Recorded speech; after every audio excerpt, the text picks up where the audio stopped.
The auction hall smelled of dust, old leather, and quiet goodbyes, and no one noticed the man in the back until the bidding fell silent at $10, because no one believed that was the price a once feared police dog would end with, and yet there stood Officer Daniel Carter, broke in every way that mattered, raising a trembling hand as the final call echoed, unaware that the moment he bought a retired K9 named Rex for the cost of a fast food meal, his life was about to change forever. If you believe in kindness, second chances, and quiet miracles that happen when no one is watching, take a second right now to like this video, share it with someone who needs hope today, subscribe to the channel, and tell us in the comments where you're watching from, because this story begins in the shadows but it doesn't stay there.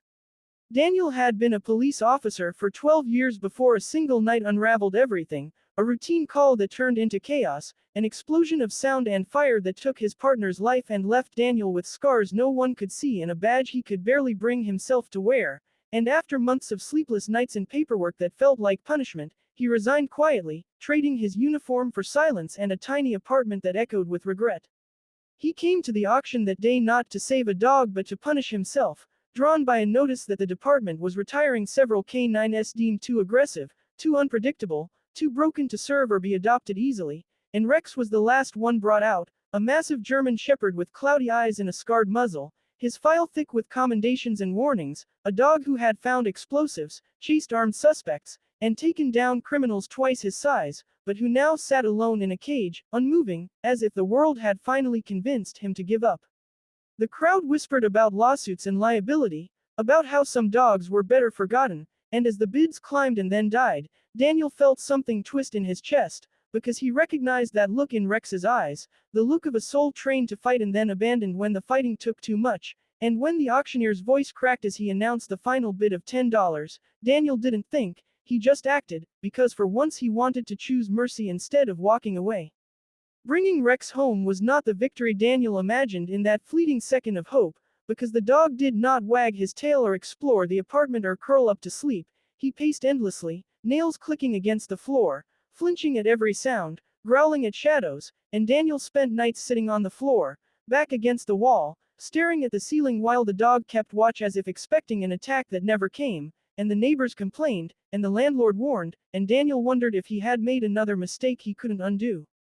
Days turned into weeks, and the struggle deepened, because Rex refused to eat from a bowl and would only take food dropped carefully on the floor. He refused to rest unless Daniel was in sight, and when a car backfired outside, Rex went wild, slamming into doors, barking until his voice broke, and Daniel, shaking and overwhelmed, found himself reliving the night he lost everything, the same panic, the same helplessness, two broken beings trapped in the same small space. Money ran out quickly, because Daniel's savings were thin and Rex needed a vet, training, and patience Daniel wasn't sure he possessed anymore, and there were moments when he stood at the shelter door, leash in hand, convincing himself that returning the dog was the responsible thing, that love wasn't enough when you were drowning, but every time he looked down, Rex would sit, perfectly still, eyes locked on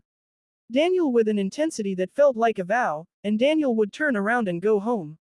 The turning point came on a rainy afternoon when Daniel collapsed on the kitchen floor, exhaustion finally winning, his chest tight, his breath shallow, the weight of guilt pressing so hard he couldn't stand, and in that moment, when the world narrowed to darkness, Rex did something no one expected, something no training manual could explain, because the so-called dangerous dog broke through his own fear, pressed his body against Daniel, and began the exact emergency response he had been trained for years ago, nudging, grounding, staying present, refusing to let the man slip away, and when Daniel came back to himself, gasping and soaked in tears, Rex was there, steady and calm, his head resting against Daniel's chest, reminding him how to breathe. From that day forward, something shifted, slowly and unevenly, like light creeping into a long-abandoned room, because Daniel began to heal not by fixing Rex, but by walking beside him, early mornings on quiet streets, small routines, gentle consistency, and Rex responded in ways that surprised everyone, learning to trust silence again, learning that not every raised voice meant danger, that not every night ended in loss, and neighbors who once complained began to wave, children watched from windows as the scarred dog walked calmly at Daniel's side, and rumors spread that the most dangerous K9 was somehow becoming a guardian of peace.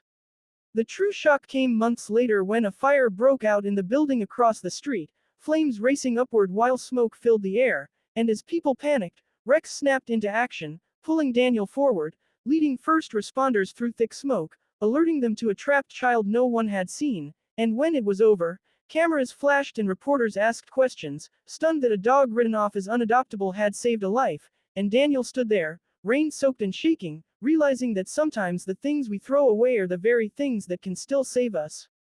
As the story spread, donations poured in, offers of support, apologies from those who doubted, but the real miracle wasn't the headlines, it was the quiet nights afterward, when Rex finally slept deeply for the first time, no pacing, no growling, just peace, and Daniel understood that $10 hadn't bought him a dog, it had bought him a second chance, a reminder that broken does not mean useless, that healing is not loud or perfect, and that loyalty can survive even the harshest endings. Right before this story ends, take a moment and comment the word hope if you believe second chances can change lives, because stories like this deserve to be felt, not just heard.